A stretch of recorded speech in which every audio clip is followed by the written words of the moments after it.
Hola, soy yo, Vicky, otra vez. Hope you're all okay. ¿Cómo estáis todos? ¿Habéis practicado mucho? Espero que sí. Em, Espero que habéis practicado mucho español. Today, what we're going to be looking at is we're going to be looking at the preterite tense, which we looked at in a previous video. If you haven't seen the first video regarding the preterite or past tense things we did, you need to watch that first because that is regular verbs. What we're going to look at today are irregular verbs in the preterite tense, or the past simple as it's called in English. The irregular verbs, you need to really have seen the regular verbs before you can look at these. Okay, so if you have the Break the Language Barrier Level 2 book, we are on page 30, página 30 de este libro. Oh, and I just wanted to say, actually, before I say anything else, that I have nearly, well, I don't have nearly, I have 99 subscribers now on the channel, so thank you everyone who has subscribed. If you haven't subscribed yet, there's a button down below where you can press the subscribe button, and then I think you get notification of any new videos that come out.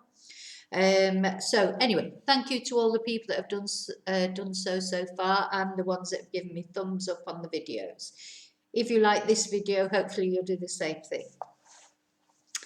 Okay, so we're going to look at the irregular verbs. Oh, we hate irregular verbs. You know, we just get the hang of the regular verbs and then we have to learn a whole load of irregular verbs.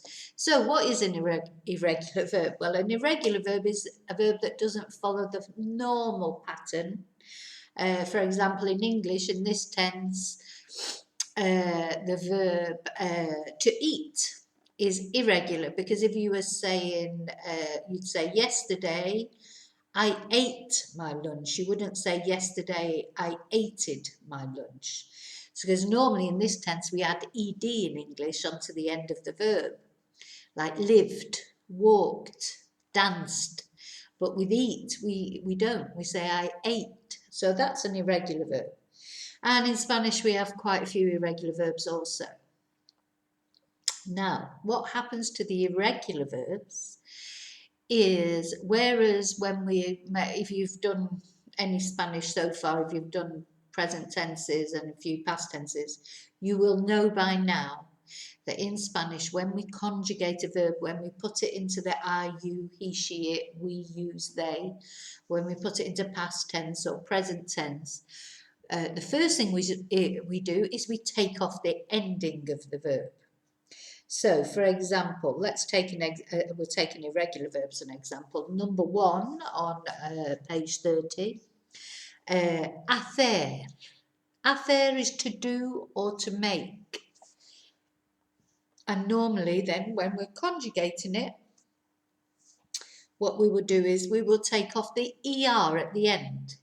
Because in Spanish there are 3 kinds of verbs, AR, ER and IR, and nearly always when we're conjugating a verb, the first thing we do is we take off the ending and then we add on a different ending for each of the different persons. If you don't already know that, you need to look back over videos from verbs in the present tense. You know, to just start straight away with the past tense is probably not a good idea. So if you haven't watched the other videos or you don't know about conjugating verbs, there's plenty of videos on the list that you can look back on before you look on this. I mean, they go in a sequence. They should be done in a sequence, really. I mean, they can be dipped into if you've done the endings, etc., somewhere else with someone else learning Spanish. But if you know nothing about verb endings, you need to look at them. And if you don't have the level 2 Break the Language Barrier book, but you would like it to follow, or any of the levels to follow the tutorials, though they're not essential, you can follow the tutorial without the book.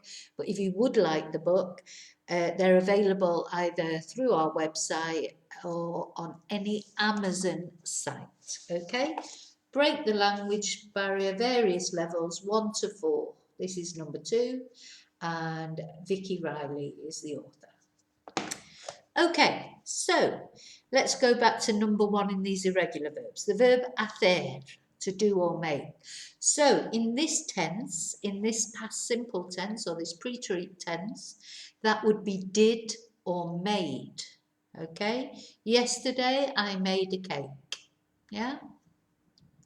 Now, this one is a little bit even more tricky. Sorry, I just have a little bit. Anyone who's watched these videos before know I can't do them without a cup of tea. So what happens is we still take off the ending, but instead of then the stem, the beginning being HAC, it changes to HIC. And the third person singular actually changes to HIZ.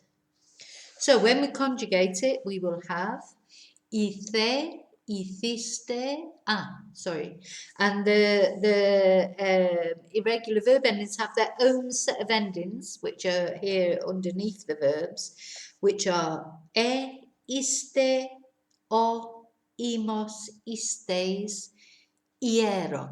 So they have a special set of endings. Also, there's a couple of little anomalies within that book, but I'll explain those, each verb that I go through, okay? So something on the screen there, just get rid of it. Okay, so hacer will become hice, hiciste, hizo with a Z, hicimos, hicistes, hicieron. Poner, which means to put. So in this tense in English would also be put, because put doesn't change for any tense in English. I put my book on the table today, or I put my book on the table yesterday. It's always the same. Or I have put my book on the table. So put, it doesn't change in English. But in Spanish, we take off the ER, but then the stem changes anyway, and it becomes pus, P-U-S, with the irregular endings. So we have puse, pusiste, puso, pusimos, pusistes, pusieron. Then poder, the verb to be able, or we think of it as the can verb sometimes. So in this tense, it would be was able or could.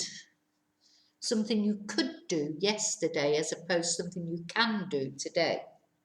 And the stem becomes pud, P-U-D. So we have pude, pudiste, pudo, pudimos, pudistes, pudieron. And then we have the verb saber. Saber is to know, but only facts or information, not to know people, which is conocer. So, saber is the verb, to know. So, yesterday I knew. That would be the past tense. It also takes a different meaning in Spanish in the past tense, in this past tense. If you say, supe la verdad, it can be I knew the truth or I found out the truth. So it can be to know or to find out in this tense only, not in other tenses. Okay, so it becomes sup, S-U-P. So we have supe, supiste, supo, supimos, supiste, supieron.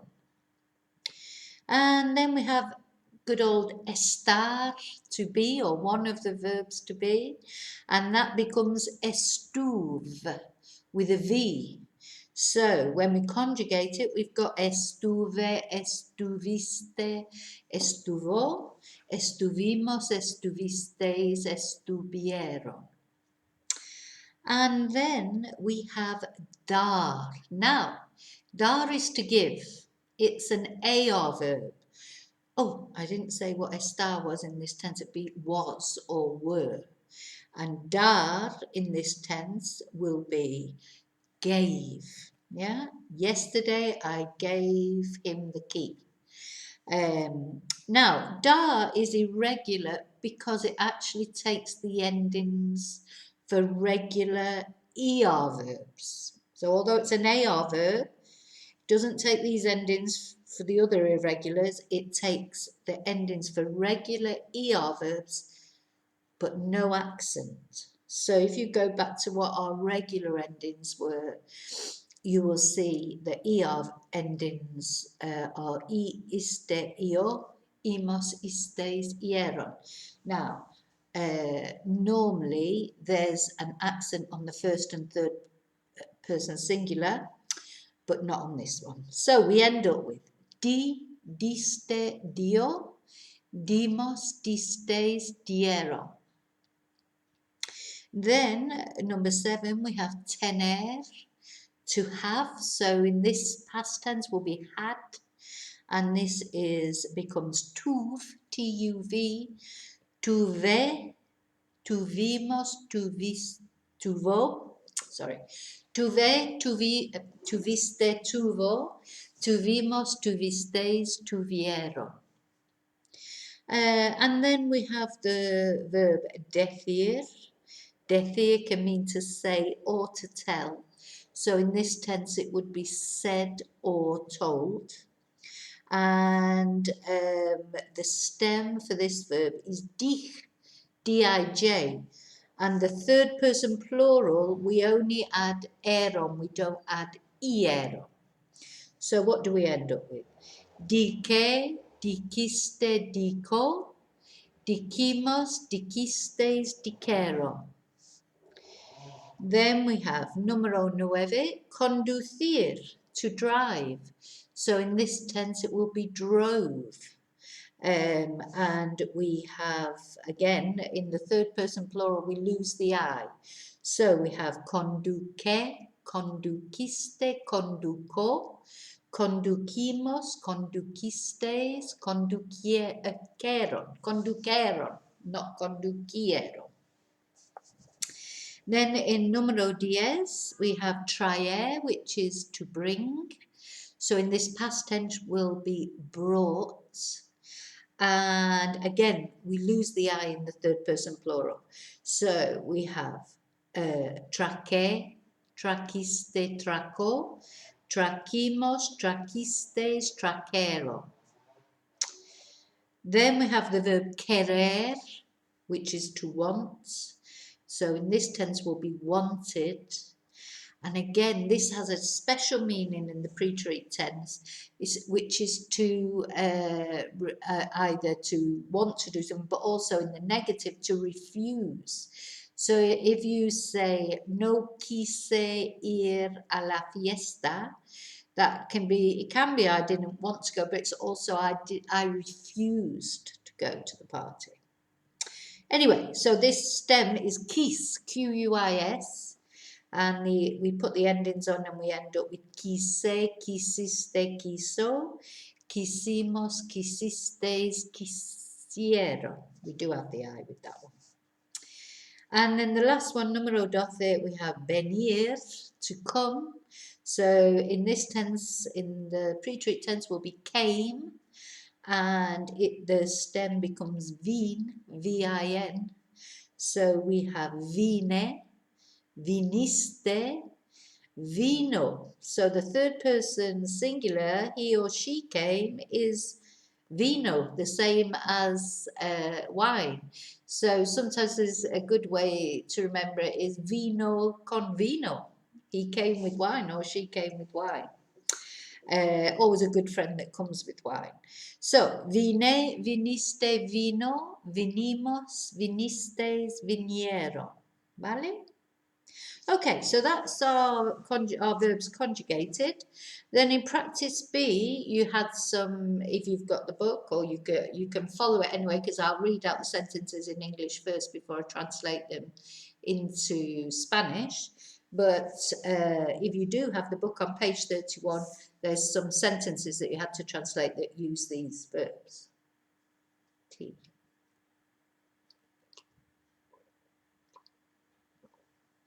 So number 1, the sentence in English is, what did you do last night? So we would say, ¿qué hiciste anoche? ¿Vale?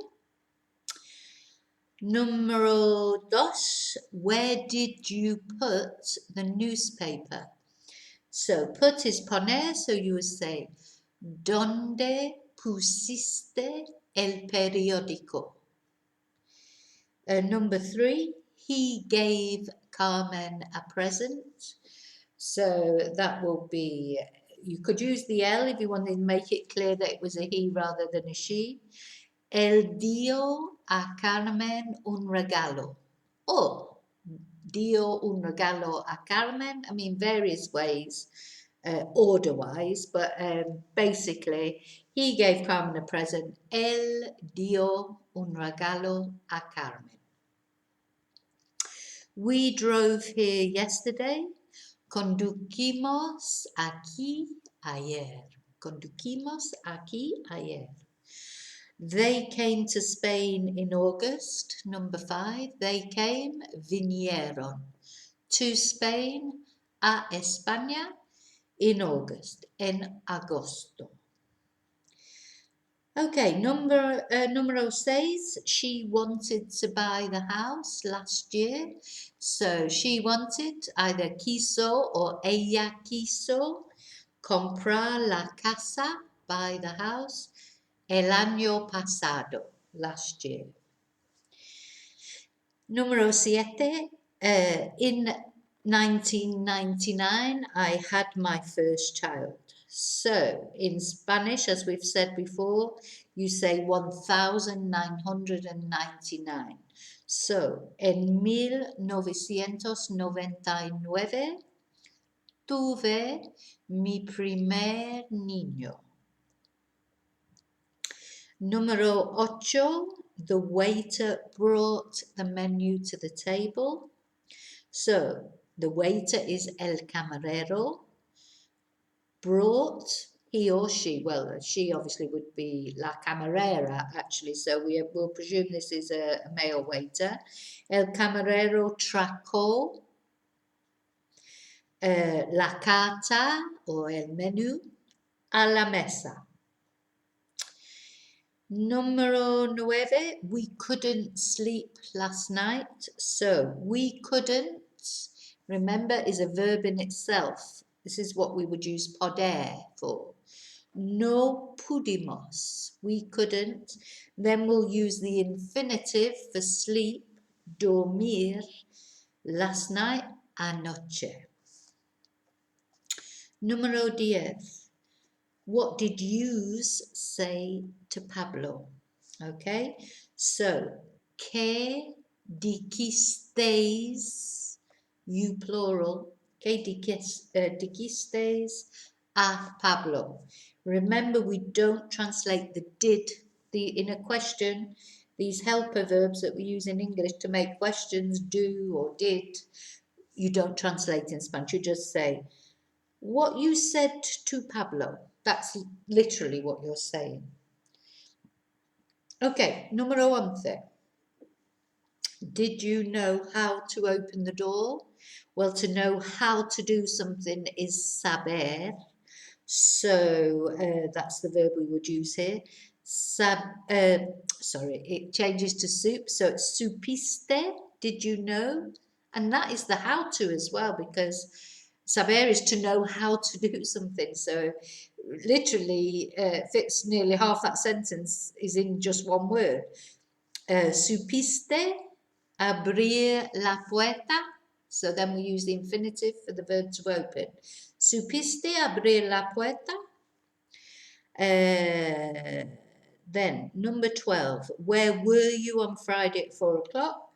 So were will be estar because it's location. So ¿dónde estuviste? Where were you? El viernes on Friday a las 4 at 4 o'clock. And después número 13, number 13. Why did you give Juan the key? So, why is por qué? And then, did you give is diste, just one word. And you could either say, ¿por qué diste? I would say, ¿por qué diste la llave a Juan? Numero 14, I drove to the market. So, conduque al mercadillo o mercado.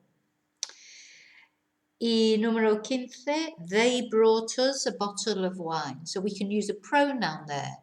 Us, they brought. Nos trajeron una botella de vino. Number 16, another pronoun in here. Use couldn't do it. So remember, couldn't is a verb in itself from poder. So, no pudistes is you couldn't. Hacerlo. So we use the infinitive then for hacer. So we can put the it on the end. No pudistes hacerlo. ¿Vale? Then number 17, she put the paper in the rubbish bin. Puso el papel, she put the paper, en la basura or en la papelera. ¿Vale? Y número 18, I admit it, I did it. So we've got two pronouns there. Lo reconozco, I admit it. Lo hice, I did it. And then number 19, we've got a reflexive verb. I know how you love the reflexive verbs.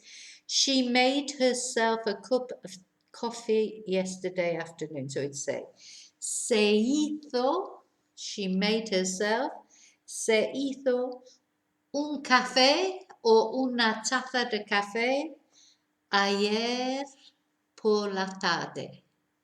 ¿Vale? Se hizo un café ayer por la tarde. And then numero 20, the last one, which is also reflexive. They put on their hats and gloves in order to go to the park.